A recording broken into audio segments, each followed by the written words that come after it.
सुनिए डॉक्टर श्याम सुंदर पराशर जी की यह अनमोल कथा। आज की इस तृतीय दिवसीय कथा के द्वितीय भाग में बहुत ही अहम चर्चा हो रही, क्योंकि महादेव स्वयं अपना अनुभव बता रहे हैं कि हे उमा, हे देवी, इस संसार में सिर्फ हरि भजन सत्य है, बाकी सब मिथ्या है। तो आज की इस अनुपम कथा को ध्यान से सुने भक्तों। श्री राधे राधे। प्रतिमा बनी पड़ी थी, पति से ही अभिशाप प्राप्त किए और भगवान को उसका कल्याण करना था, तो भगवान पहुंच गए कल्याण करने के लिए। गुरुजी आगे निकल गए और भगवान आवाज लगा रहे, गुरुजी रुको रुको रुको, क्या हुआ? बोले ये बताओ, ये पत्थर की शिला कैसी पड़ी है? पूछा मुनि शिला प्रभु देखी, तो सकल कथा मुनि कहा विषेखी। भगवान को कृपा करनी थी, गुरुजी तो निकल गए, और गुरुजी को बुला करके पूछा कि ये क्या मामला है। तो गुरुजी ने पूरी कथा सुना दी। गौतम नारी शाप बस उपल देह धरि धीर, चरण कमल रज चाहती कृपा करहो रघुवीर। पूरी कहानी सुना दी। ऐसे ऐसे इस बेचारी को साप लगा है, इसलिए पत्थर शिला बनी पड़ी है, अब आप कृपा कर दो। भगवान कृपा तो करेंगे, पर कृपा का कोई निमित्त भी तो बनाए। भाई किसी को पास करो तो पास करने का कोई बहाना भी तो ढूंढना पड़ेगा। किसी ने शिकायत कर दी तो कि कानून तोड़ रहे हो, तुम मनमानी कर रहे हो। पर यदि कुछ भी नहीं लिखा है तो चुपचाप बुला के उस किसी से लिखवा लो, उसी को बुला के लिखवा लो, तब अंक दोगे तो पास माना जाएगा। नहीं किसी ने शिकायत कर दी, लिखा कुछ भी नहीं और तुम पास कर रहे हो, ये तो अनाधुंध दरबार चल रहा है। तो भगवान ने कहा मेरी नवदा भक्ति में कुछ तो भक्ति हो, तब तो मैं कृपा करूं। तो भगवान ने भक्ति का बहाना बना लिया। कृपा करनी थी, बहाना बना लिया। प्रथम भगति संतन कर संगा, दूसरी रति मम कथा प्रसंगा। 9 में से एक तो हो। भगवान बोले प्रथम भक्ति है। कैसे है वो प्रथम भक्ति? क्या है? संतों का संग करना। अब आप जैसे संत को हमने इनके सामने लाके खड़ा कर दिया, तो आप जैसे सिद्ध संत विश्वामित्र जैसे महापुरुष का संग मिल गया, इससे बड़ी भक्ति और क्या होगी?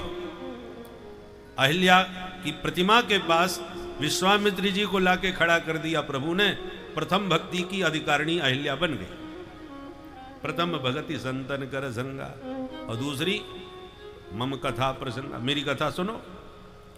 जीव की व्यथा और हरि की कथा, दोनों में से या तो जीव की व्यथा ठाकुर जी सुन ले, या ठाकुर जी की कथा जीव सुन ले, दोनों में कल्याण है। तो भगवान ने कहा ये तो पत्थर की प्रतिमा बनी पड़ी है, ये मेरी कथा क्या सुनेगी, चलो इसकी कथा हम ही सुन लेते हैं। इसलिए सकल कथा मुनि कहा विषेखी। विश्वामित्र जी ने अहिल्या की कथा कही, राम जी ने श्रोता बनकर के सुनी। तो अहिल्या की व्यथा कथा प्रभु सुन रहे हैं, तो दूसरी भक्ति की पात्रता भी अहिल्या में आ गई। दूसरी रति मम कथा प्रसंग। तो भक्ति तो एक भी नहीं है, वो तो पत्थर की प्रतिमा बनी पड़ी है। और भगवान को यदि कृपा करनी है तो निमित्त बना लिया, दो भक्ति का अधिकार उसे दे दिया, और उसी को निमित्त बना के कर दी कृपा। और प्रगट भई तप पुण्य सही, भगवान ने अपनी चरण रज को निमित्त बना करके उसको प्रकट कर दिया, और गई पतिलोक आनंद भरी, प्रसन्नता के साथ उसे पति के धाम में भेज दिया। तो जब कृपा करनी हो तो भगवान कोई ना कोई निमित्त बना के, बहाना बना के कर देंगे कृपा।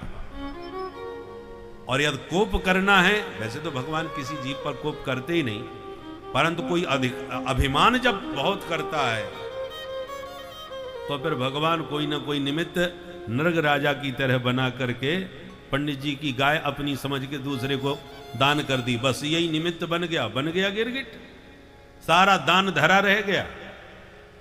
इसलिए कहते हैं, अब बड़े बड़े सिद्ध संत कहते हैं, मौसम कौन कुटिल खल कामी। अब ना वो कुटिल है, ना कामी है, ना खल है, पर अपने मुंह से फिर भी अपने आप को न जाने क्या क्या कहे जा रहे हैं। क्यों कहते हैं संत ऐसा? क्योंकि तृणादपि सुनीचेन, आप जितना छोटे बन करके रहोगे ठाकुर जी के उतने ही प्यारे बनोगे। सभी बच्चे माँ को प्यारे लगते हैं, पर जो बच्चा जितना ज्यादा छोटा होता है माँ उसके लिए पूरा समय देती है। उस पर पूरी कृपा बरसाती है। सोना, सुलाना, जगाना, खिलाना, पिलाना, नहाना, सब काम माँ खुद करती है। अब बड़े बच्चे ये आरोप नहीं लगा सकते कि माँ हम भी तो तुम्हारे बच्चे, हमको बिल्कुल टाइम नहीं दे रही। माँ एक ही जवाब देगी कि उसको मेरी जरूरत है। तुम समझदार हो, स्वयं खा पी सकते हो, नहा धो सकते हो, पर ये कुछ नहीं कर सकता, इसलिए मेरी इसे जरूरत है।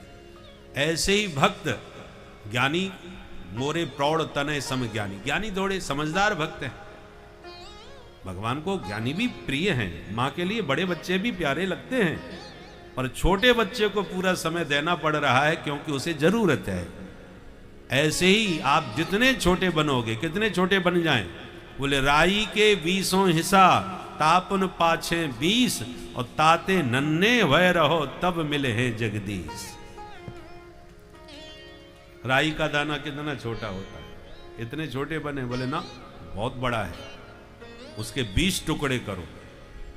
अब राई का छोटा सा दाना, उसके 20 टुकड़े करो, कितना बचेगा?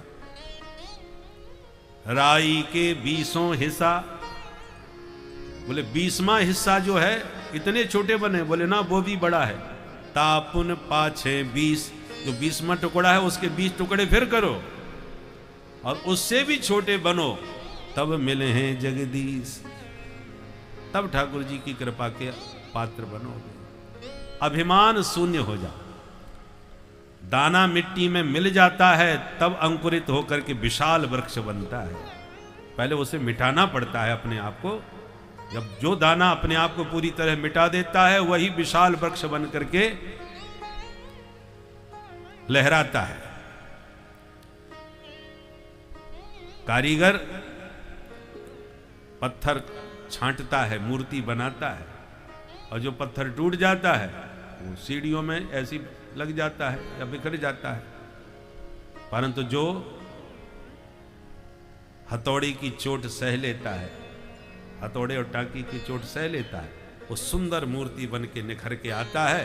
और जब सह करके इतना तप करके वो निखरा है तो फिर मंदिर में श्री विग्रह बन के प्रतिष्ठित होता है। सारा संसार उसके चरणों में नतमस्तक होता है, दुनिया उसको प्रणाम करती है। परंतु इतना पूजनीय कब बना? जब छेनी हथौड़े की चोट सहन करी, तब बना। तो ऐसी साधना के शिखर पर पहुंचने के लिए अपने को बिल्कुल मिटाना पड़ता है। जब मैं था तब हरि नहीं, अब हरि है मैं नाय। प्रेम गली अति सांकनी, या में दो न समाए। मैं माने अहंकार, मैंने ये किया। अहंकारी हमेशा मैं करता रहता है। तो जब तक ये अहंकार का मैं रहेगा तब तक हरि नहीं, और जब हरि हृदय में आ जाएंगे तो मैं नहीं, मैं खत्म। मैं मरता है तभी हरि आते हैं।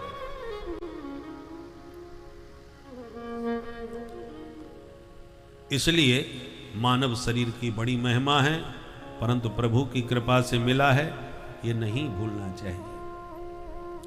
भगवान ने सृष्टि कैसे करी, इसको विस्तार से सुखदेव जी ने कहा कि परीक्षित, यही प्रश्न एक बार नारद जी अपने पूज्य पिताजी से पूछे थे, ब्रह्मा जी से, कि पिताजी आपने ये संसार कैसे बनाया? और सब संसार आप ही बनाते हो, तो आंख बंद करके ध्यान किसका लगाते हो? आपके ऊपर कौन है? तब ब्रह्मा जी ने कहा, पुत्र नारद, ये भगवान की माया की प्रबलता ही देखो, जो मुझ ब्रह्मा को मायावी जीव जगत गुरु समझ बैठते हैं। माम ब्रुवंती जगत गुरु। और सृष्टि का रहस्य तब नारद जी को ब्रह्मा जी ने समझाया कि श्रीमन नारायण के नाभि से कमल निकला, कमल से ब्रह्मा जी का जन्म हुआ। ब्रह्मा जी चारों दिशाओं में देखना चाहते थे तो चतुरानन हो गए। चारों तरफ जलवायु के अतिरिक्त कुछ नजर ही नहीं आया। प्रश्न उठा, को हम कौन है भाई? किसने हमको पैदा किया? अब कोई दिखाई पड़े तब तो पूछे। कमल के अतिरिक्त कुछ नहीं, तो कमल में ही घुस गए नीचे। उसकी नाड़ी होती ना, कमल की नाल, उसके भीतर घुसे चले गए, पर नीचे भी कुछ नहीं। फिर ऊपर वापस आके बोले को हम, तो दिखाई तो कोई नहीं पड़ा, पर 2 अक्षर सुनाई पड़े, तप तप। स्पर्शेषु यत् षोडशमेकविंश, स्पर्श वर्णों में 16वां और 21वां अक्षर सुनाई पड़ा, कादयो मावसाना स्पर्शा। 16वां और 21वां अक्षर है त और प, तप। तब ब्रह्मा जी ने कठोर तप किया और उस तपस्या के प्रभाव से प्रभु ने प्रसन्न होकर के दर्शन दिया और ब्रह्मा जी को 4 श्लोकों में दिव्य ज्ञान दिया। इसी को चतुश्लोकी भागवत कहते हैं। चतुश्लोकी भागवत में प्रथम श्लोक में तत्व का ज्ञान, दूसरे श्लोक में माया का स्वरूप, तीसरे श्लोक में जगत का स्वरूप, चौथे श्लोक में कहा कि यही जानने योग्य, इन्हीं तीनों को जानने की जिज्ञासा होनी चाहिए, यही जानने योग्य है।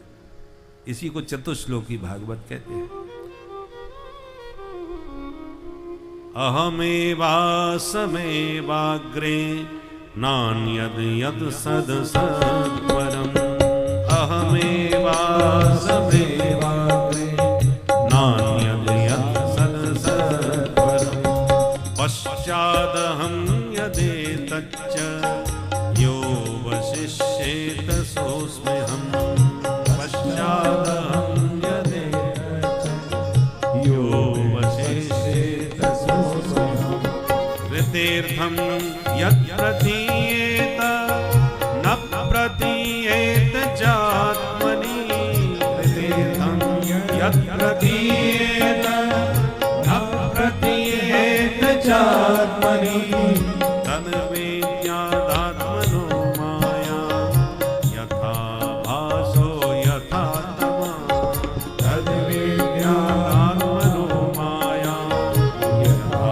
भासो यथा तमा, यथा महन्ति भूतानि भूतेषु चावचेष्वनु, यथा महन्ति भूतानि भूतेषु चावचेष्वनु, प्रविष्टान्यप्रविष्टानि तथा तेषु न तेष्वहम्, प्रविष्टान्यप्रविष्टानि तथा तेषु न तेष्वहम्, एतावदैव जिज्ञास्यं तत्त्वजिज्ञासुनात्मना, एतावदैव जिज्ञास्यं तत्त्वजिज्ञासुनात्मना, अन्वयव्यतिरेकाभ्यां यत् स्यात् सर्वत्र सर्वदा, अन्वयव्यतिरेकाभ्यां यत् स्यात् सर्वत्र सर्वदा, यत् स्यात् सर्वत्र सर्वदा, यत् स्यात् सर्वत्र सर्वदा। ये 4 श्लोक हैं जिसको हम चतुश्लोकी भागवत कहते हैं। इसके 10 लक्षणों का वर्णन किया गया। सर्ग, विसर्ग, स्थान, पोषण, ऊति, मनमंत्र कथा, ईशानु कथा, निरोध, मुक्ति और आश्रय। तृतीय स्कंद से 12 स्कंद पर्यंत ये भागवत के 10 लक्षणों का एक एक स्कंद में वर्णन है। तो तृतीय स्कंद में सर्ग का वर्णन है। सबसे ज्यादा सृष्टि का विस्तार पूर्वक वर्णन तृतीय स्कंद में किया गया। सबसे पहले विदुर जी का चरित्र सुनाया। यदा तु राजा स्वसुतान साधु पुष्णन्न धर्मेण विनष्ट दृष्टि। धृतराष्ट्र को नष्ट दृष्टि नहीं कहा, विनष्ट दृष्टि। दोनों ही आंखें नहीं है, प्राय जिनके दोनों नेत्र नहीं होते उनके भीतर के नेत्र बड़े पैने हो जाते हैं, परंतु विनष्ट दृष्टि धृतराष्ट्र इसलिए है क्योंकि बाहर की भी फूट गई और भीतर की जो आंखें थीं उन पर पुत्र मोह का प्रबल पर्दा पड़ा हुआ है। इसलिए धृतराष्ट्र को सुखदेव जी ने कहा विनष्ट दृष्टि। पुत्र मोह में पड़ करके राष्ट्र का सर्वनाश करने को तैयार हो गए धृतराष्ट्र।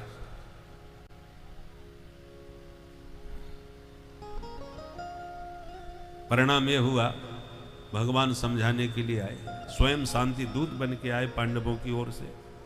विदुर जी ने पहले ही समझा दिया धृतराष्ट्र को, महाराज ये दुर्योधन के चक्कर में मत पड़ना, महाराज प्रभु द्वारकानाथ जो कहें सो मान लेना, इसी में हम सबका भला है। और ये गड़बड़ करता है दुर्योधन, तो इसको निकाल बाहर करो। दुर्योधन ने सुन लिया, आग बबूला हो गया।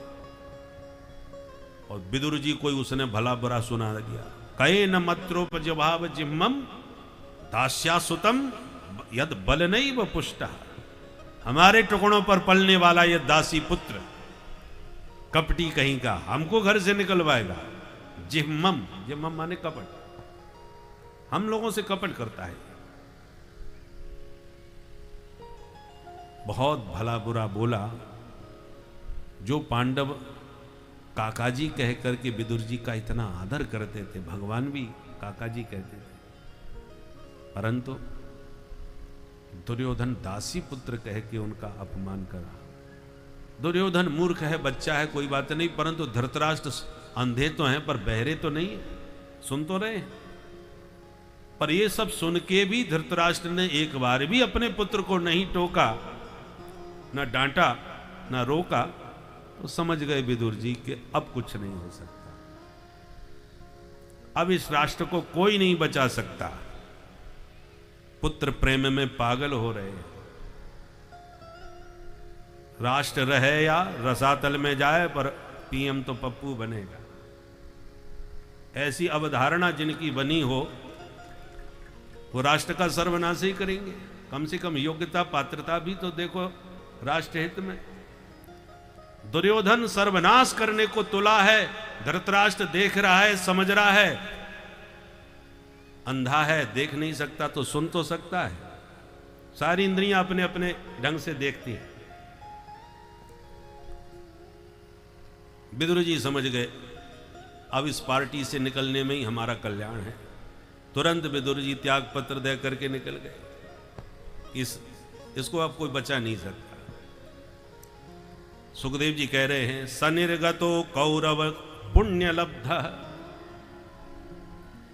ये विदुर जी नहीं निकले, मानो कौरवों का पुण्य ही विदुर के रूप में चला गया। दोनों पक्षों में धर्म था। कौरव पक्ष में विदुर के रूप में धर्म विराजमान है, पांडव पक्ष में युधिष्ठिर के रूप में धर्म विराजमान है। दोनों धर्म के अवतार हैं। पर पांडव पक्ष में जो धर्म के रूप में युधिष्ठिर जी हैं, जो कहते हैं सभी एक स्वर में उसे स्वीकार कर लेते हैं। पर कौरव पक्ष में धर्म मूर्ति विदुर जी जो भी बोलते हैं, कोई सुनता ही नहीं है। नहीं सुनता कोई बात नहीं, पर विदुर जी खड़े तो थे उनके साथ, पर आज उनको भी त्याग दिया। और विदुर जी के त्याग पत्र देते ही कौरव पूरी तरह से धर्मनिरपेक्ष हो गए। और धर्मनिरपेक्ष का जो हाल होना चाहिए वो कौरवों का हाल हुआ। जबकि कितने बड़े बड़े बाहुबली कौरव पक्ष में खड़े थे, एक से एक दिग्गज लोग थे। इच्छा मृत्यु का वरदान प्राप्त पितामह भीष्म, सभी के आचार्य द्रोण, कर्ण जैसे वीर सब कौरव पक्ष में ही थे। और सैन्य बल भी 11 अक्षौणी सेना थी कौरवों के पास, पांडवों के पास 7 अक्षौणी सेना थी। और वीरता पांडवों के पास ज्यादा वीर नहीं थे, परंतु पांडवों के पास धर्म था। और धर्म बल होने के कारण इतनी बड़ी पार्टी रसातल में चली गई कौरवों की, सर्वनाश हो गया। परंतु पांडवों के पास बल भले ही कम था, पर धर्म का बल प्रबल था। इसलिए यत्र योगेश्वरः कृष्ण यत्र पार्थो धनुर्धरः तत्र श्री विजयोर भूतिर ध्रुवा नीतिर मतिर मम। जिस पक्ष में धर्म होता है उसी पक्ष में परमात्मा खड़े होते हैं। और जहां धर्म हो और परमात्मा हो, वहां पर विजय विभूति अपने आप चरणों की वंदना करती है। और इसलिए पांडव विजयी हुए, कमजोर होते हुए भी। इसलिए धर्मो रक्षति रक्षितः। आप ईमानदारी से धर्म की रक्षा करो तो जो रक्षित, आपके द्वारा रक्षित जो धर्म है वही धर्म आपकी रक्षा करे।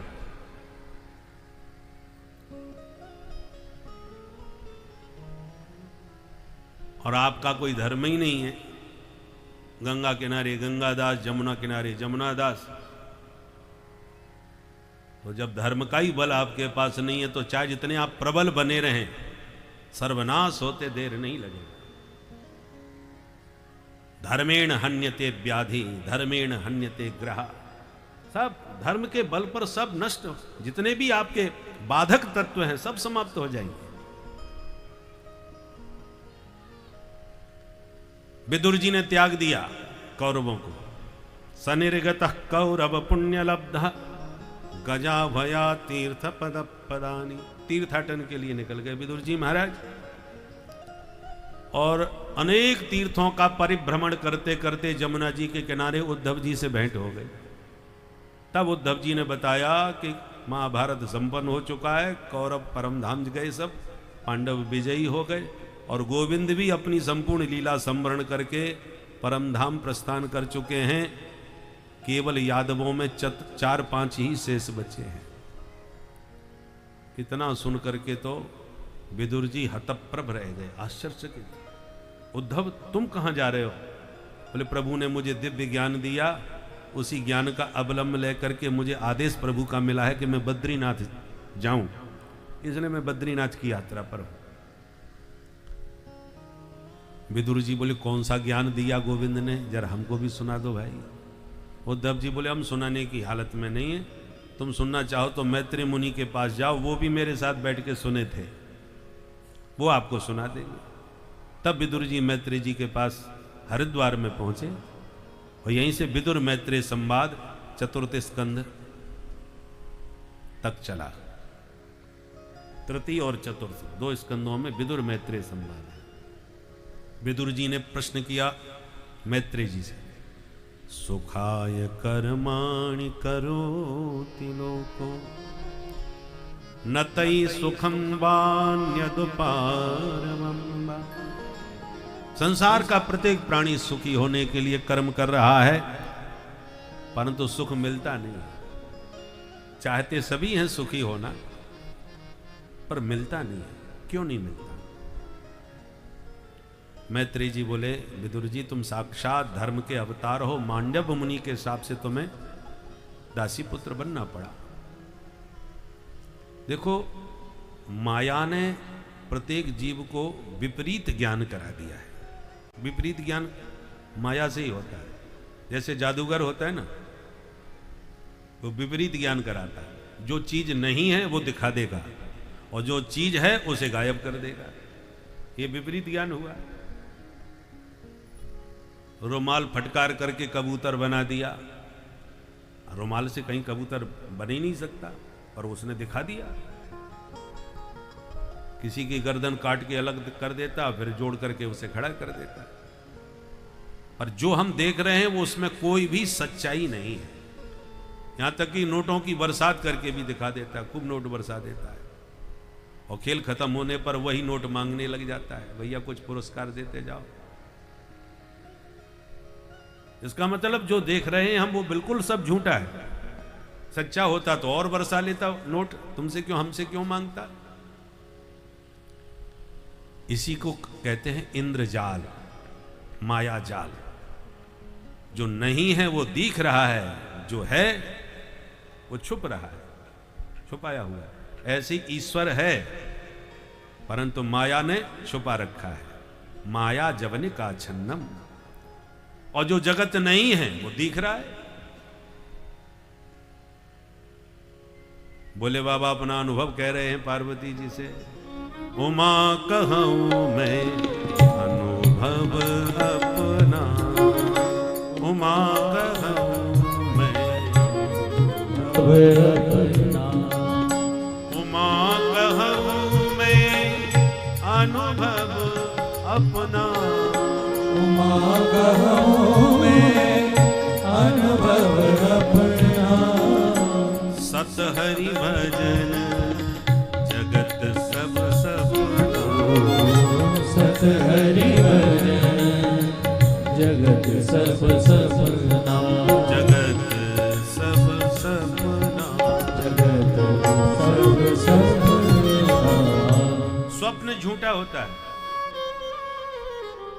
पर देखते समय तो सच्चा लगता है ना।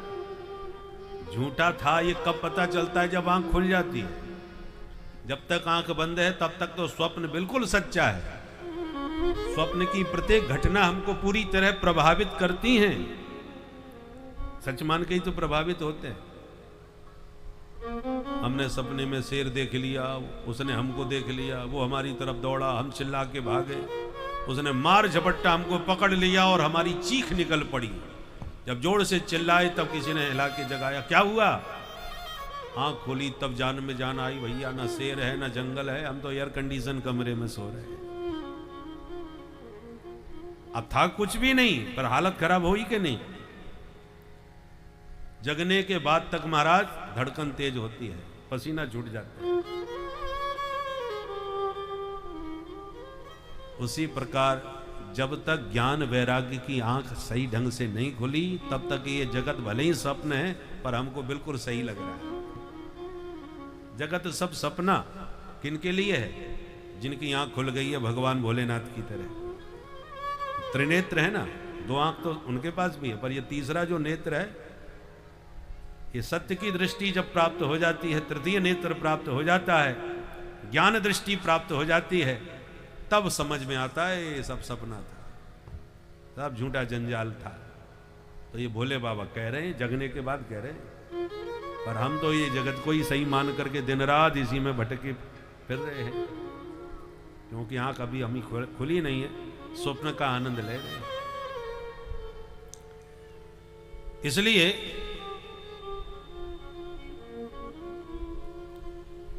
माया के कारण भगवान हैं परंतु छुपे हुए हैं, जगत नहीं है, दिख रहा है, और हम इस जगत में ही आनंद को खोजने के लिए भाग रहे हैं। मैत्री जी कहते हैं, विदुर जी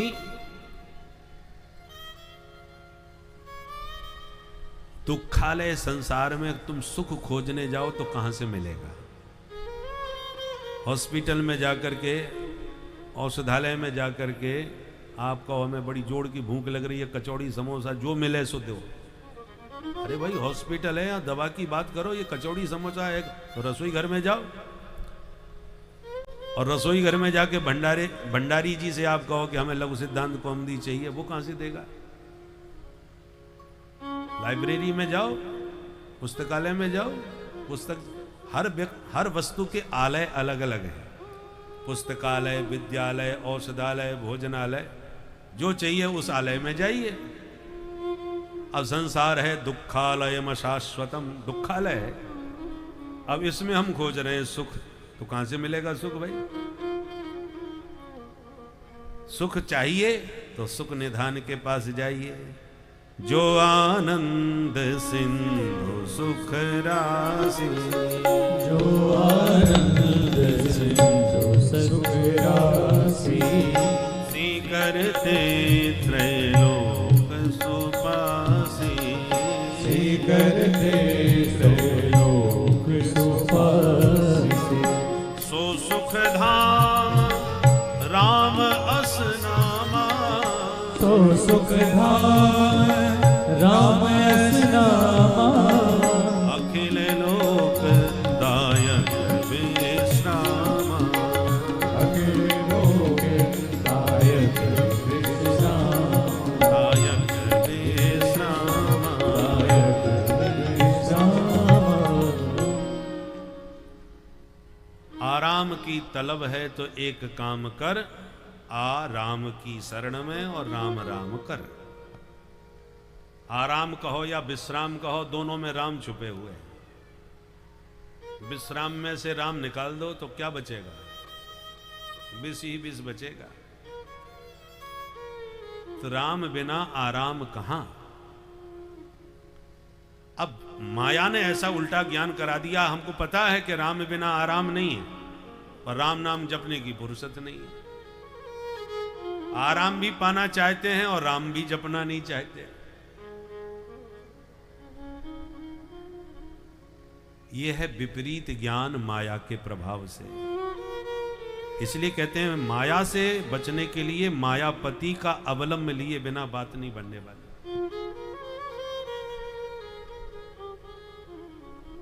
मायापति भगवान ने इसलिए गीता में स्पष्ट कर दिया, मम माया दुरत्यया, माया से तुम बच नहीं पाओगे क्योंकि बहुत बलशालिनी है। परंतु भगवान कह रहे हैं मम माया, मेरी माया है ये। मम कहने से माया में जो बल है वो किसका है? मम, भगवान का। भगवान कहते हैं मैंने इसको बल दिया है भाई। तुम्हारा कुत्ता है, खाया पिया और शेर जैसा है, जो आएगा उसी को चीर के रख देगा। तो कुत्ते में बल तो है, पर कहां से आया? तुम नहीं तो बल खिलाया, बल तो आपने ही उसको दिया है ना, खिला पिला के। खतरनाक तो आपने बनाया। ऐसे भगवान से अर्जुन ने कहा आपकी माया है तो आपने इसको इतना खतरनाक क्यों बना दिया? सारी दुनिया को नचाए रही है। और यदि इतना खतरनाक बना ही दिया तो हमें तो कम से कम बचने का उपाय बताओ, हम कैसे बचे?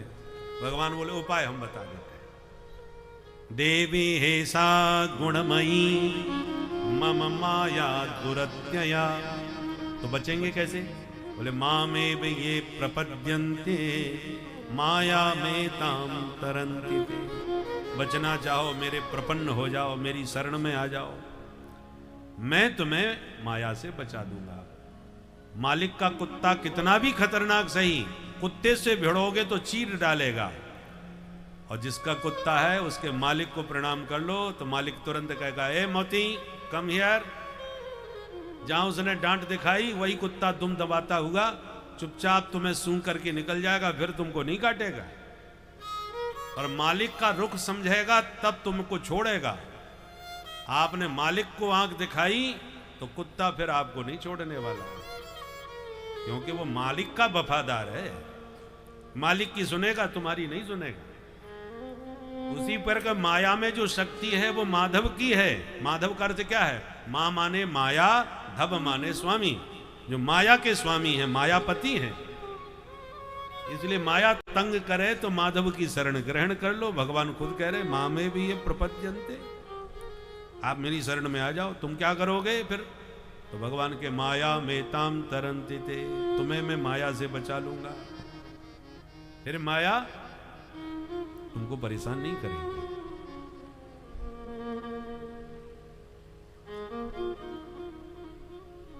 सृष्टि रहस्य मैत्रेय जी ने विदुर जी को बहुत विस्तार से बतलाया कि श्रीमन नारायण के नाभि कमल से जब ब्रह्मा जी प्रकट हो गए तो सबसे पहले उन्होंने 4 ऋषियों को प्रकट किया, सनक, सनंदन, सनातन, सनत कुमार। चारों से कहा बच्चों तुम भी सृष्टि करो, तो चारों ने मना कर दिया। ब्रह्मा जी का मूड खराब हो गया तो उनकी भ्रकुटी से ही उनका क्रोध ही रुद्र रूप में प्रकट हो गया। बोल शंकर भगवान की जय। बोले बाबा ने कहा हमको भी नाम और काम बताओ।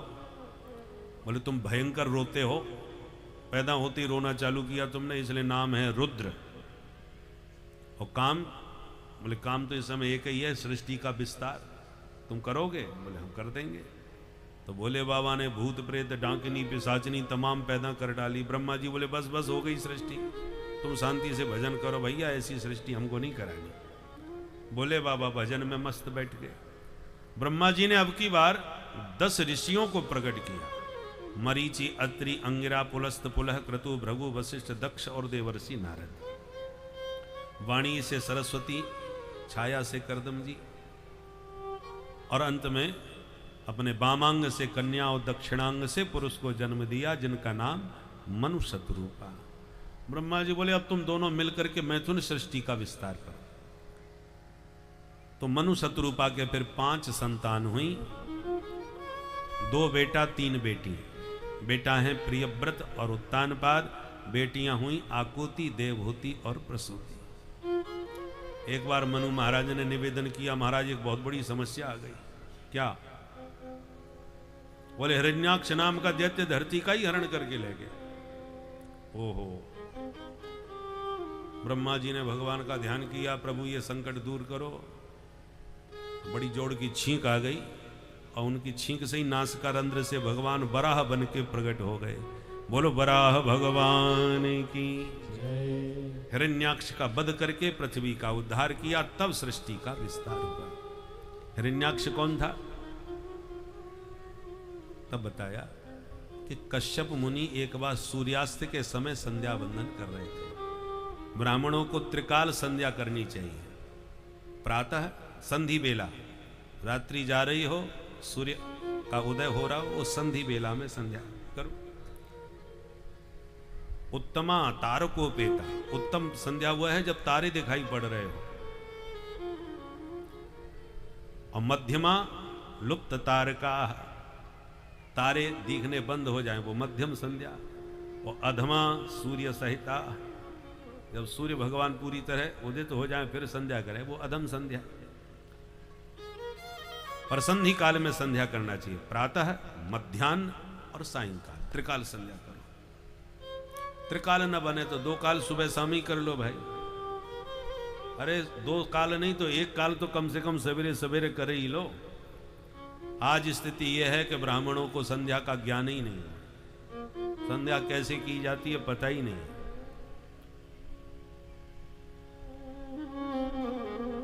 एक व्यास जी थे कथावाचक वृंदावन के, नाम इस संसार की सत्यता यही है कि जितना भी चीज़ आपको दिखाई दे रहा है या जितने वस्तुओं इच्छाओं के पीछे आप दौड़ रहे हैं, यह सब मिथ्या है, किसी का कोई मोल नहीं है।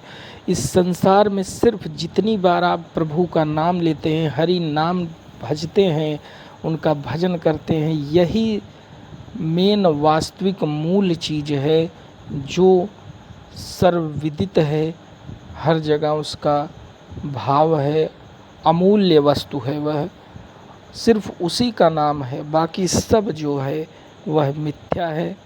सत्य केवल और केवल वही हरि नाम है। जितना आप नाम ले रहे हैं वही इस जगत का सत्य है, बाकी सब मिथ्या है। बाकी सब परपंचों में जो पड़ा है वह माया के ही परपंच में पढ़कर सुख दुख का भागी बनता है, किंतु जो उस सत्य को जान लेता है वह इन सब चक्करों से मुक्त हो जाता है। भक्तों, श्री राधे राधे। बड़ा भाई जब ऐसा हो तो छोटे के बारे में क्या कहा जाए।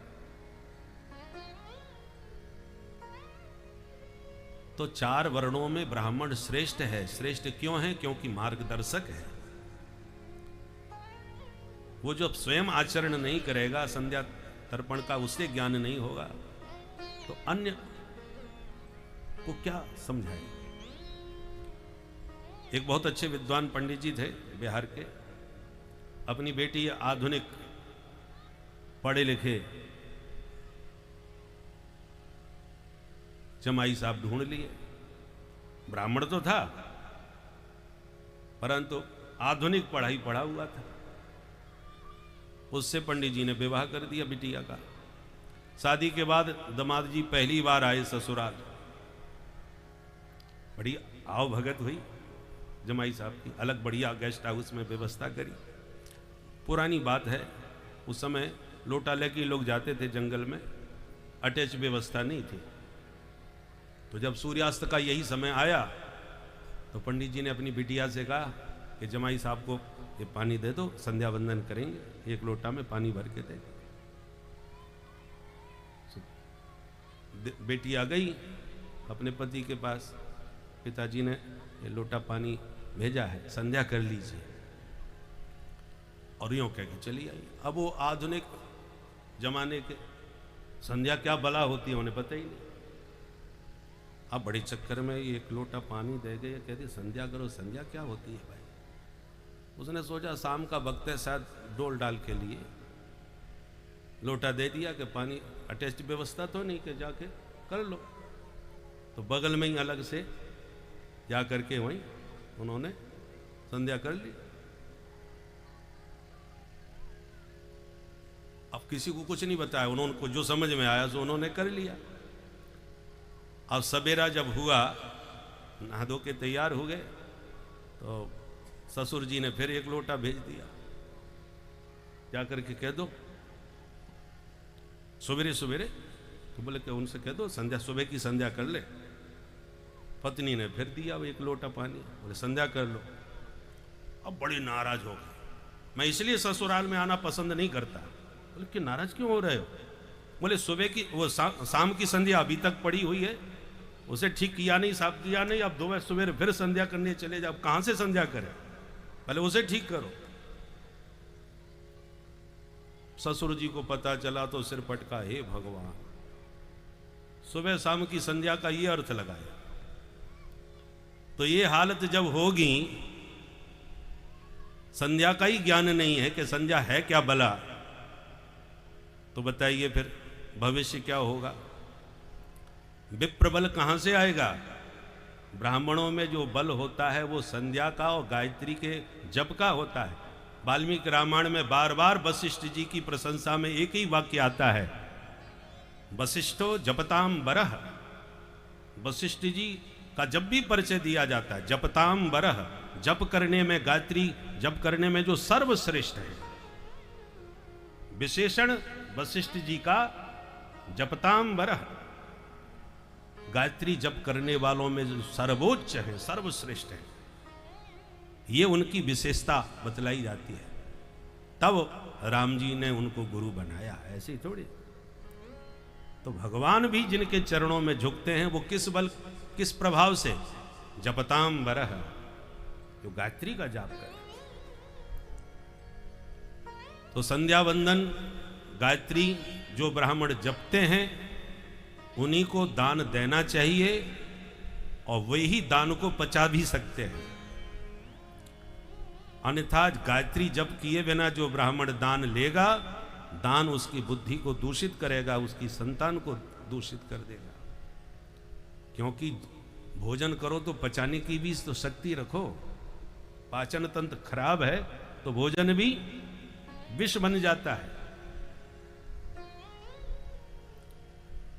इसलिए संध्या वंदन कर रहे थे।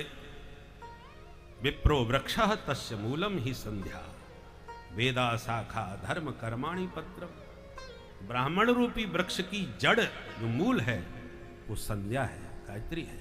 तो महाराज कश्यप मुनि अपने सायंकाल संध्या कर रहे थे कि इतने में उनकी धर्मपत्नी देवी दिति काम पीड़ित होकर के रति याचना करने लगी। कश्यप जी ने बहुत समझाया, समझ में नहीं आया, तो पत्नी का मनोरथ पूर्ण किया। कामज्वर शांत होने पर दिति को पछतावा हुआ, क्षमा भी मांगी। कश्यप जी ने कहा क्षमा मांगने से कुछ नहीं होता। क्या होगा? बोले तुम्हारे गर्भ से 2 आतंकवादी पैदा होंगे। बोलो राधे राधे। क्योंकि सूर्यास्त के समय जो स्त्री गर्भवती होती है निश्चित रूप से उसके दुष्ट संतान ही पैदा होगी। इसलिए काल शुद्धि होना चाहिए। काल शुद्ध हो, भाव शुद्ध हो, तब दिव्य संतान उत्पत्ति होती है। तो कश्यप जैसे महात्मा ऋषि अनुचित काल में पत्नी का मनोरथ पूर्ण किए, परिणाम यह हुआ कि 2 आतंकवादी पैदा हो गए, सारे विश्व को त्रस्त करने वाले। इसलिए हमने कहा ना, मनुष्य वही है जो नियम संयम का पालन करे, कर्तव्य का विवेक रखे। नहीं तो मनमुखी आचरण करने से विस्फोटक की स्थिति बनती है। दिति ने 2 दैत्यों को जन्म दिया, हिरण्याक्ष और हिरण्यकश्यपु। हिरण्याक्ष ने 3 लोक महाराज जीत लिए। जब कोई नहीं मिला लड़ने वाला तो धरती का हरण करके ले गया। तब ब्रह्मा जी ने भगवान से प्रार्थना करी और भगवान ने वराह अवतार लेके हिरण्याक्ष का उद्धार किया। बोल वराह भगवान की जय। अब सृष्टि का विस्तार हुआ। पहले बेटियों का वंश बतलाए। मझली बेटी देवहूति हैं जिनका विवाह करदम जी से हुआ। देवहूति के गर्भ से 9 बेटियां हुई और 10वीं संतति के रूप में साक्षात भगवान कपिल रूप में प्रकट हुए। बोल कपिल भगवान की जय। सिद्धेश्वर भगवान कपिल सांख्य शास्त्र के प्रवर्तक। ब्रह्मा जी अपने ऋषि पुत्रों के साथ दर्शनार्थ आए। करदम जी ने स्वागत किया और कहा महाराज मेरे घर में 9 बेटी और तुम्हारे साथ में 9 बेटा, बढ़िया जोड़ा बन जाएगा सरकार। ब्रह्मा जी बोले सुबस्य शीघ्रम। तो ब्रह्मा जी के ऋषि पुत्रों के साथ करदम जी ने अपनी 9 बेटियां यथा योग्य ब्याह दी। करदम जी ने अपनी धर्मपत्नी देवहूति से कहा, देवी बेटियां ससुराल गईं और बेटा तुम्हें मिल गया, अब हमारी जिम्मेदारी खत्म, अब हम चलते हैं। और तपस्या करने चले गए, क्योंकि ब्राह्मणस्य ही देहोयम क्षुद्र कामाय नेष्यते। ब्राह्मण का शरीर क्षुद्र विषयों तक सीमित नहीं रहना चाहिए। ब्राह्मण अपने कर्तव्य से जब पूरा हो जाए, कर्तव्य बेटा बेटियों की विवाह शादी हो जाए, तो ब्राह्मण का जो परम लक्ष्य है ब्रह्म ज्ञान, भगवत प्राप्ति, उसमें उसे चौथे चरण में संन्यास ले लेना चाहिए। नियम यही है, आश्रमात आश्रमम गच्छेत। एक आश्रम से दूसरे आश्रम, पहले ब्रह्मचर्य, फिर गृहस्थ, फिर वानप्रस्थ, फिर संन्यास।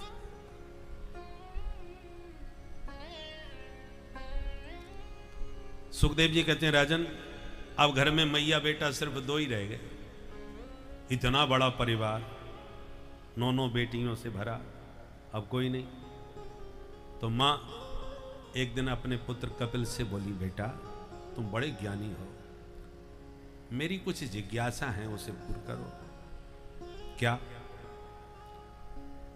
निर्विन्ना नितराम भूमन असत इंद्रिय तर्षणा येन संभाव्य मानेन प्रपन्नाधम तम प्रभो प्रपन्नाधम तम प्रभो। हे प्रभो, मैंने अपने जीवन में सारे सुख भोग लिए, सम्राट की बेटी बनके दिव्य ऐश्वर्य महलों में भोगा, करदम जी की पत्नी बनके कामक विमान में विचरण करके सारी कामनाएं पूर्ण की, अनुसुईया अरुंधति जैसी मेरी बेटियां और भृगु वशिष्ठ जैसे मेरे दामाद, कपिल तेरे जैसा बेटा मिल गया, सब कुछ मैंने पा लिया, फिर भी मैं अतृप्त क्यों हूं? फिर भी मुझ में पूर्णता का अनुभव क्यों नहीं हो रहा? क्या कमी जीवन में है जिसे पा करके मैं पूरी तरह तृप्त हो जाऊं? मैं और किसी के पास क्यों जाऊं जब मेरा बेटा पढ़ा लिखा है, इतना विद्वान है? तो मैं तुम ही से पूछ रही हूं, तुम ही मेरा मार्गदर्शन करो, मैं तुम्हारी ही शरण में हूं। तम त्वागताहं शरणं शरण्यं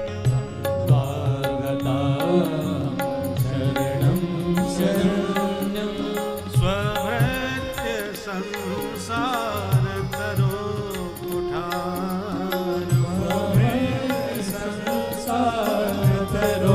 कुठारं जिज्ञासायां प्रकृते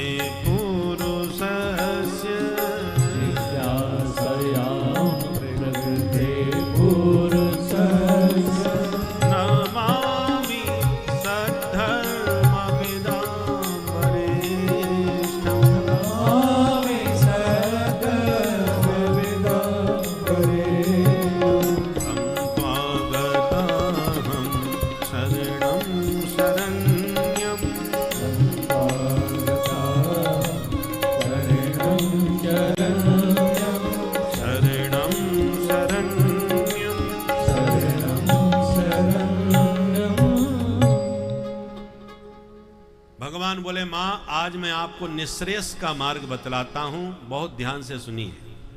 अध्यात्म योग का उपदेश दिया। बोले, मां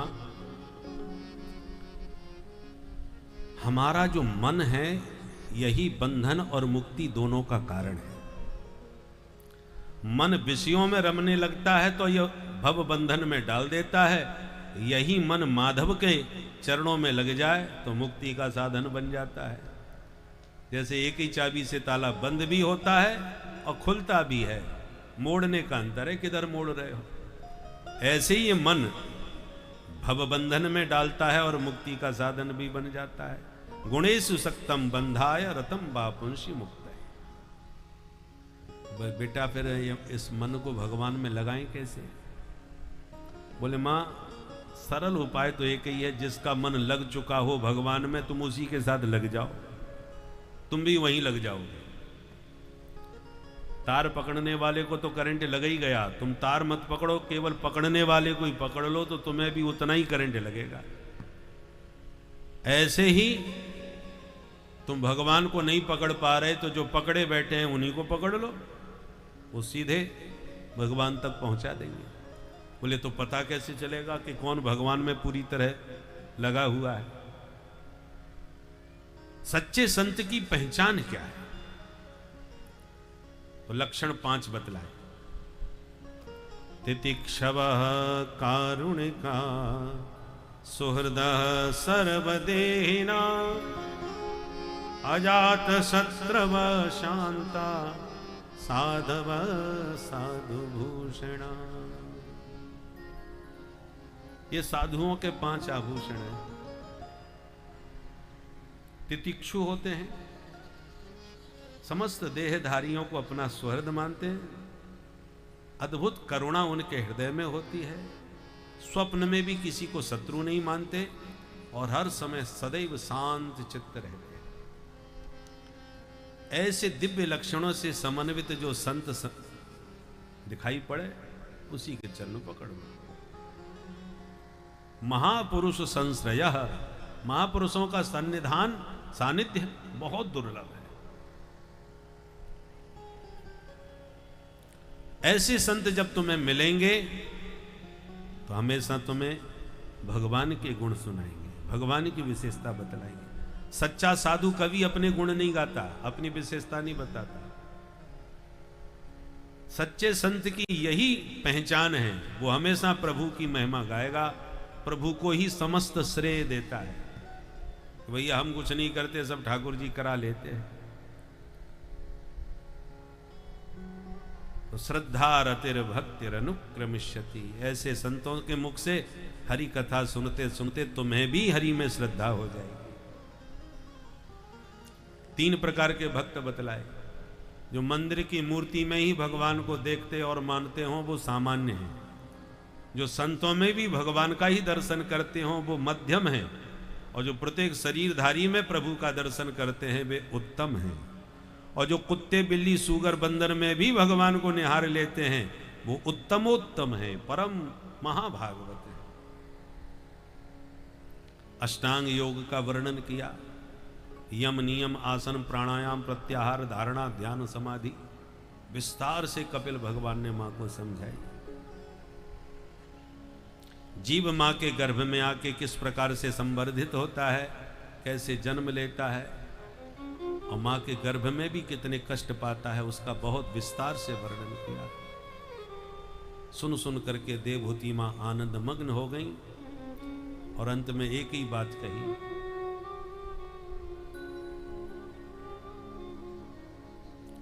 अहो बत स्वपचो तो गरिया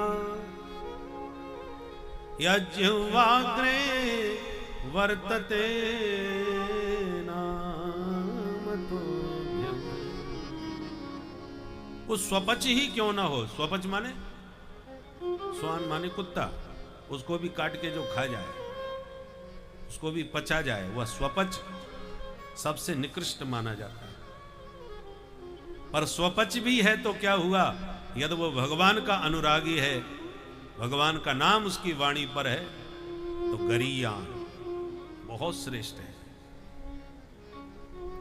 और तपस्या में तपा हुआ ब्राह्मण ही क्यों ना हो, पर भगवान से विमुख है तो अपना भी कल्याण करने में असमर्थ है तो और अन्य किसी का क्या करेगा। यूं कह के देवहूति मां भगवत प्रेम में डूब गई, उनका शरीर ही सरिता में परिणित हो गया और मां से विदा लेके भगवान सागर तट पर गए। कपिल भगवान सागर ने स्वागत किया और आज भी गंगा सागर में कपिल भगवान विराजमान हैं। बोल कपिल भगवान की जय। मनोस्तु शतरूपायाम तिस्रः कन्याश्च जज्ञिरे आकुतिर्देवहूतिश्च प्रसूतिरिति विश्रुता। तो 3 बेटियों में मझली बेटी की कथा सुना करके कहते हैं बड़ी बेटी आकुति का विवाह रुचि प्रजापति से हुआ, जिनके घर भगवान यज्ञ नारायण प्रकट हुए, बोले यज्ञ भगवान की। और तीसरी सबसे छोटी बेटी है प्रसूति, जिनका विवाह दक्ष प्रजापति के साथ में हुआ, जिनसे 16 बेटियां हुई। उन 16 बेटियों में 13 बेटी धर्म को ब्याह दी, जिनमें से धर्म की मूर्ति नामक पत्नी के गर्भ से भगवान नर नारायण ऋषि प्रकट हुए, जो आज भी बद्रीनाथ में विराजमान हैं। और नर नारायण भगवान की जय। एक बेटी अग्नि को ब्याही दक्ष ने, जिनका नाम स्वाहा देवी। एक पितरों को ब्याही, जिनका नाम सुधा देवी। और एक महादेव शिव को ब्याही, जिनका नाम सती देवी। सबके संतान हुई, पर सती के नहीं हुई। क्यों नहीं हुई? कारण विस्तार से बतलाया कि दक्ष को जब प्रजापति पद प्राप्त हुआ तो बड़ा अभिमान आ गया। प्रजापति का पद बहुत बड़ा होता है। मानवों में सर्वश्रेष्ठ चक्रवर्ती सम्राट होते हैं, और एक सम्राट को जितना सुख भोग प्राप्त होता है इस धरती पर, उससे 100 गुना अधिक पितरों को प्राप्त होता है पितृलोक में। पितरों को जितना प्राप्त होता है उससे 100 गुना अधिक गंधर्व लोक में गंधर्वों को प्राप्त होता है। गंधर्वों को जितना प्राप्त होता है उससे 100 गुना अधिक कर्म देवों को प्राप्त होता है, जो कर्म के बल पर देवता बन जाते हैं। और कर्म देवों को जितना सुख प्राप्त होता है उससे 100 गुना अधिक इंद्रादिक देवों को प्राप्त होता है। और इंद्रादिक देवताओं को जो सुख प्राप्त होता है उससे 100 गुना अधिक प्रजापति को प्राप्त होता है, जिस पद पर दक्ष बैठे हैं। और प्रजापति को जो सुख मिलता है उससे 100 गुना अधिक ब्रह्मा जी को ब्रह्मलोक में प्राप्त होता है। तो सुख का भी मूल्यांकन, जैसे अधिकारी छोटे बड़े होते हैं ना, 1 नंबर के कर्मचारी की इतनी सुविधा, फिर 2 नंबर की इतनी, फिर 3 नंबर के है? तो चौथे चरण से चालू होता है चतुर्थ श्रेणी के कर्मचारी, और जो प्रथम श्रेणी के हैं उनके सुख सुविधाओं में बढ़ोतरी होती चली जाती है। ऐसे ही भगवान का भी संविधान है। तो दक्ष का बहुत बड़ा पद होता है, पद पर बैठ के गर्मी तो आ ही जाती है। दक्ष को भी गर्मी आ गई। स्वागत समारोह में सब लोग आए, सबने खड़े होकर स्वागत किया, पर त्रिदेव खड़े नहीं हुए। शंकर जी को देखते ही मूड खराब हो गया, ये तो मेरा दमाद है, इसने खड़े होकर स्वागत क्यों नहीं किया। और फिर जो सुनाई खरी खरी महादेव को, अयम तो लोकपाला नाम यशोग्नो निरपत्रपः, भूत प्रेतों के साथ रहने वाला, निर्लज्ज, निर्गता त्रपा लज्जा, निरपत्रपः, भगवान भोलेनाथ को निर्लज्ज कहा। एक ने कहा ऐसे मत बोलो, तुम्हारे जमाई साहब है। बोले ये मेरा जमाई? कहाँ मेरी मृगलोचनी बेटी सती, कहाँ ये बंदर जैसी आंख वाला शंकर। गृहीत्वा मृग सावाक्षा पाणी मरकट लोचना। उल्टा सीधा बोला तो नंदीश्वर का मूड खराब हो गया। भोलेनाथ आप मुझे आज्ञा दो, 2 मिनट में इनकी बोलती बंद करूं, बहुत बड़बड़ा रहे। बोले बाबा, बोले रहने दो, हमारे ससुर जी हैं और बेटा ससुराल की गाली सबको सुननी पड़ती है, शांत रहो। अब आज्ञा नहीं मिली तो बेचारे शांत रह गए। ठीक है, ससुराल वाली बात है तो सुनो। और भोले बाबा सुन रहे हैं और दक्ष गाली पर गाली दिए जा रहे हैं, अंत में साप ही दे दिए। आज के बाद किसी यज्ञ में शिव को भाग न दिया जाए। जब शाप दिया तब नंदीश्वर से सहा नहीं गया, वो भी खड़े हो गए। ए प्रजापति दक्ष, पद के मद में महादेव की महिमा भूल गए? जब से आए हो बड़बड़ाए जा रहे हो, मैं भी शाप देता हूं तुमको बकरे का मुंह लग जाए। तो दक्ष के पक्ष में भृगु जी खड़े हो गए, दाढ़ी पर हाथ घुमा के बोले, ए नंदीश्वर, ससुर दमाद की आपसी लड़ाई तू बीच में क्यों बोला? मैं भी शाप देता हूं शिव जी के गण पाखंडी हो जाएं। तो शिव जी के गण उठ के खड़े हो गए, बुढ़े बाबा हमको पाखंडी बोला, हम भी श्राप देते हैं तेरे जैसे चाटुकार ब्राह्मण भिगमंगा हो जाएं, सर्वभक्षी हो जाएं। भोले बाबा ने देखा ये स्वागत समारोह है, साप समारोह है, सब हमारी वजह से गड़बड़ हुआ है, तो चलो हमें यहां से घिसक जाते हैं। और अपने गणों को शांत करके महादेव वहां से प्रस्थान कर गए। मामला शांत हो गया, पर दक्ष का क्रोध शांत नहीं हुआ। गंगा तट हरिद्वार में जाके भव्य आयोजन किया यज्ञ का, दुनिया भर के देवता बुलाए, पर महादेव को निमंत्रण नहीं दिया। देवांगनाओं को विमान में जाते देखा, और जब पता चला सती जी को मेरे मायके में यज्ञ हो रहा है, तो अचंभित रह गई, भोले बाबा से अनुनय विनय करी, भोलेनाथ चलो ये सब विमान आपकी ससुराल में ही तो जा रहे। प्रजापतिस्ते स्वसुरस्य सांप्रतम निर्यापितो यज्ञमहोत्सव किल वयं च तत्राभिसराम वामते यद्यर्थितामी विबुधा ब्रजंती। ये नहीं कहा मेरे मायके में, प्रजापतिस्ते ससुरस्य, तुम्हारे ससुर जी ने यज्ञ करवाया है, तुम्हारी ससुराल में आयोजन हो रहा है, तो आप नहीं चलोगे क्या? भोलेनाथ ने कहा हमें मालूम है, पर हमारे लिए कोई निमंत्रण आया था क्या? अब सती मौन, क्या कहें, आया तो नहीं है। बोले महाराज कभी कभी डाक मिस हो जाती है, ये कार्ड वार्ड के चक्कर में न पड़ो। अरे आपकी ससुराल है, इसमें आपको क्या प्रतीक्षा करना। बोले बाबा ने कहा ना, हम उनके स्वागत समारोह में गए थे तो साफ समारोह में बदल गया था, अब यज्ञ समारोह में जाएंगे तो युद्ध समारोह ना हो जाए वहां पर, इसलिए हमारा न जाना ही ठीक है। अनाहुता अप्यभियंति बंधुसु, चाहे कितना भी प्रिय बंधु बांधव हो, अनाहुत जाने से अपमान ही होता है, बिन बुलाए नहीं जाना चाहिए। सती जी ने कहा ठीक है, निर्णय ले लिया तो आप बैठो, मैं चली जाती हूँ, मुझे तो आज्ञा है। भोले बाबा ने कहा आपको भी भेजना मुझे उचित नहीं लग रहा, बाकी फिर जो अच्छा लगे सो करो। सती जी ने कहा तो फिर मेरा तो निर्णय यही, मैं जा रही हूं। और भोले बाबा ने विरोध भी नहीं किया, जाओ। सती जी चली गई तो कुछ गणों को भी भेज दिया, तुम भी जाओ, इनको पहुंचा के आओ। सती जी के यज्ञ स्थल में पहुंचने पर किसी ने भी उनका अभिवादन अभिनंदन नहीं किया, प्रेम से यदि गले लगाया तो केवल उनकी माता जी ने। सादर भल ये मेरी एक माता, सादर भल ये मेरी एक माता, भगिनी मिली बहुत मुस्काता, भगिनी मिली बहुत मुस्काता, सादर भल ये मेरी भल ये मेरी भल ये मेरी। बड़े प्यार से माँ ने गले लगा के बेटी का अभिवादन किया, परंतु दक्ष ने तो देखते ही मुंह फेर लिया। सती जी को बड़ा बुरा लगा,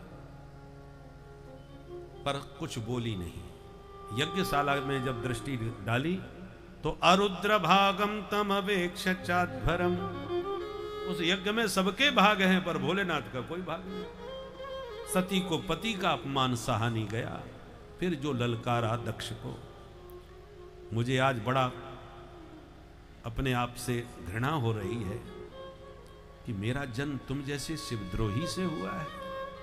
यद्वक्षरम नाम गिरे रितम नृणाम सकृत प्रसंगाद अघमासु हंति तत्, जिन महादेव के 2 अक्षर का नाम शिव, एक बार लेते ही जीवन भर के सारे पाप तत्क्षण भस्म हो जाते हैं, ऐसे भगवान भोलेनाथ से तुम्हारे अलावा कौन बैर करेगा। मैं शिवद्रोही से नाता रखना नहीं चाहती, पर जब तक शरीर रहेगा लोग दक्ष की बेटी कहते रहेंगे, तुमसे नाता तोड़ने के लिए शरीर को ही छोड़ देती हूं। और इतना कह के माता सती ने शरीर त्याग दिया। बोलो सती महारानी की। सती के देह त्याग होते ही रुद्रगण क्रुद्ध होकर के टूट पड़े यज्ञशाला पर, मारो काटू चिल्लाने लगे। यज्ञाचार भृगु जी ने ऐसा मंत्र रक्षोहण मंत्र छोड़ दिया, अपशरबंधु ये भूता, महाराज तमाम दिव्य शक्तियां प्रकट हो गई, मार पीट करके भूत प्रेतों को भगा दिया। नारद जी ने पूरा समाचार महादेव को सुना दिया। समाचार सुनते ही महादेव ने अपनी जटा उखाड़ करके वीरभद्र को प्रकट कर दिया। दक्षम सयज्ञम जही, आदेश दिया वीरभद्र को, दक्ष को यज्ञ सहित समाप्त करो। वीरभद्र काल बन करके चल दिए महाराज। कराल दृष्टो ज्वलद अग्नि मूर्धजा कपाल माली विविधा युधा युध, हजारों भूत प्रेतों की विशाल सेना उनके पीछे चल पड़ी। इतना भयंकर तूफान उठा, वायु प्रधान शरीर होता है भूत प्रेतों का, हवा चली, तूफान आ गया। यज्ञशाला के देवता कहने लगे देखो देखो कैसी आंधी आ रही है। एक ने कहा आंधी का मौसम तो है नहीं, ये बिना मौसम की आंधी कहां से आ गई। दूसरा बोला मुझे तो लगता कहीं डकैती पड़ी है, डकैत भाग रहे होंगे इसलिए धूल उड़ रही है। एक बोला पागल है, इस समय अपराधियों कहां रहे, आजकल बड़े बड़े अपराधी स्वयं अपने प्राण बचाने के लिए जेल में घुस के शरण ले रहे हैं, नहीं तो कब गाड़ी किसकी पलट जाए कोई ठिकाना नहीं, और तुम डकैत की बात कर रहे हो। तो फिर ये मामला क्या, ये आंधी कैसी है। जब तक समझ में आवे तब तक महाराज यज्ञशाला कोई तूफान ने लपेट लिया। और देवताओं ने जब भूत प्रेत देखे तो भागे, भाग जाओ करके प्राण बचाओ करते भागने लगे, भागो दौड़ो चिल्लाने लगे। पर वीरभद्र ने आदेश दिया भूत प्रेतों को पकड़ो, एक न जाने पावे, जिसने यज्ञ में भाग लिया है वो भाग लेके यहां से भागेगा, खाली हाथ तो कोई नहीं जाएगा। भृगुम बबंध मणिमान वीरभद्र प्रजापतिम चंडी संपूषणम देवम भगम नंदीश्वर उग्रही। जितने देवता थे सबको बंधक बना लिए। यज्ञशाला की बल्लियां उखाड़ करके तोड़ फोड़ करना चालू कर दिया। कोई भंडार गृह में घुस गए, कोई खीर की कढ़ाई में कूद करके हर हर महादेव, खीर मालपुआ सब चौपट कर दी। यज्ञशाला के यज्ञाचार्य भृगु जी की दाढ़ी पकड़ के एक झटके में उखाड़ करके हवन में स्वाहा। पूषा देवता को मारा मुक्का 132 बाहर, भग देवता की दोनों आंखें ही निकाल लाई। इस प्रकार सबका चित्रबद्ध करके वहां से भगाए। महादेव जो कि अनन्य भक्त श्री हरि के हैं, प्रचंड उनका स्वभाव, रुद्र रूप में जब वह किसी का भी रुद्र नाश करने उद्रित होता है तो ब्रह्मांड की कोई भी शक्ति उन्हें रोक नहीं सकती। इसी कारण दक्ष का अंत जब रुद्र आगे बढ़े तो कोई भी यक्ष किन्नर देवी देवता कोई भी उनकी रक्षा नहीं कर पाया, क्योंकि रुद्र जो है यह सबसे बलशाली होते हैं और अत्यंत पराक्रमी होते हैं। और महारुद्र साक्षात महादेव के ही अंश होते हैं।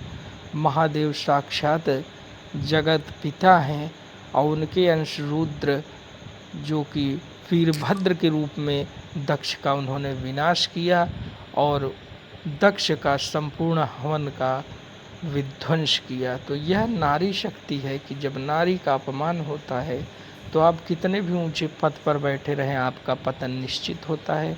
इसीलिए कभी किसी नारी का अपमान नहीं करना चाहिए। सदैव नारी पूज्यवान रहती है, उनकी हमें रक्षा और उनकी सदैव ही सम्मान करना चाहिए भक्तों। और प्रभु भक्ति, प्रभु नाम जपते रहना चाहिए। श्री राधे राधे। पूषा देवता ने कहा मेरे मुंह में तो एक भी दांत नहीं बचा महाराज। बोले बाबा ने कहा सत्तू घोर घोर के पियो, दांतों की जरूरत नहीं रहेगी। भग देवता ने कहा मेरी तो दोनों फूट गई आंखें। बोले बाबा ने कहा तुम मित्र की दृष्टि से देख पाओगे, जाओ हमारा आशीर्वाद है। ऐसे करके महादेव ने सबको संतुष्ट किया। अंत में कहा भोलेनाथ ने कहा हम यज्ञ में तो नहीं जाएंगे। बोले महाराज हम लोगों ने एक फैसला कर लिया है। क्या? हे सते रुद्र भागोस्तु यदुच्छिष्टो ध्वरस्य मयि यज्ञस्ते रुद्र भागेन कल्पता मध्य यज्ञहन्। आज से हमने निर्णय लिया है कि यज्ञ का भाग भले ही आपको न मिले, पर जो बचेगा वो अवशिष्ट सामग्री सब आपकी होगी। भोलेनाथ ने कहा जो ही राम सो ही राम, जो बच जाए सो ही सही। स्वीकार कर लिया। यज्ञ में आए, बुलाओ यजमान। बोले यजमान का धड़ तो है, सिर स्वाहा। तो बकरे का सिर जोड़ करके दक्ष को पुनर्जीवन प्रदान कर दिया। जैसी दक्ष जीवित हो गए तो बकरी की भाषा में स्तुति करने लगे। तो भोले बाबा को हंसी आ गई, ससुर जी की पूरी भाषा ही बदल गई। बम बम बम बम करता है ना बकरा, ऐसे ही। तो इसलिए आज भी शिव जी के भक्त पूजा करके बम बम बम बम जरूर बोलते हैं। महादेव प्रसन्न हो जाते हैं। बोल शंकर भगवान की। जैसे ही हर प्रसन्न हो गए तो हरि प्रकट हो गए। सबने मिलकर श्रीमन नारायण की स्तुति करी। भगवान ने सबको सावधान किया। अहम ब्रह्मा च सर्वश्च जगतः कारणम परम। हम कहने में भिन्न भिन्न है पर वस्तुतः तत्व एक है। शिवस्य हृदयम विष्णु विष्णोश्च हृदयम शिवः ईसदप्यंतरम कृत्वा रौरवम नरकम ब्रजेत। जो हरि और हर में भेद रखते हैं वो रौरव नरक के गामी होते हैं। इस प्रकार से समझाया। माता सती ने शरीर त्यागा तो अगले जन्म में हिमाचल की पुत्री पार्वती बनी और वरों शंभु न तो रहो कुमारी, इस प्रण के साथ तपस्या करी। महादेव प्रसन्न हो गए, भूत प्रेतों की बारात लेके जाके पार्वती जी को ब्याह करके ले आए। बोल शंकर भगवान की। तो ये रही मनु महाराज की तीनों बेटियों की बात, आकुति, देवहूति और प्रसूति। अब 2 बेटा हैं, प्रियव्रत और उत्तानपाद, उसमें एक बेटा की कथा और सुनो। जाये उत्तानपादस्य सुनीति सुरुचिस्तयोः सुरुचि प्रेयसी पत्न्यो नेतरायत्सुतो ध्रुवः। महाराज उत्तानपाद की 2 रानियां हैं, सुनीति और सुरुचि। बड़ी रानी सुनीति का बेटा ध्रुव और छोटी रानी सुरुचि का बेटा उत्तम। पर सुरुचि प्रेयसी, छोटी रानी सुरुचि बहुत प्यारी उत्तानपाद को लगी और बड़ी रानी सुनीति की उपेक्षा करके उन्हें अलग निवास दे दिया। वास्तव में हम भी यही कर रहे हैं, हम सब उत्तानपाद हैं। उत ऊर्ध्व पादौ यस्य, जिसके ऊपर पैर हों वो उत्तानपाद। तो माँ के घर में हम और आप सब उत्तानपाद बन के 9 महीने रहते हैं। अब हमारी भी 2 पत्नी हैं, बुद्धिमानी और मनमानी।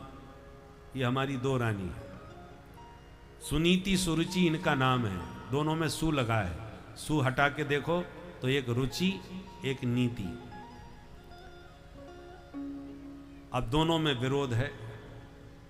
जब से रुचि आई तब से नीति को निकाला, बाहर किया। दोनों में विरोध है।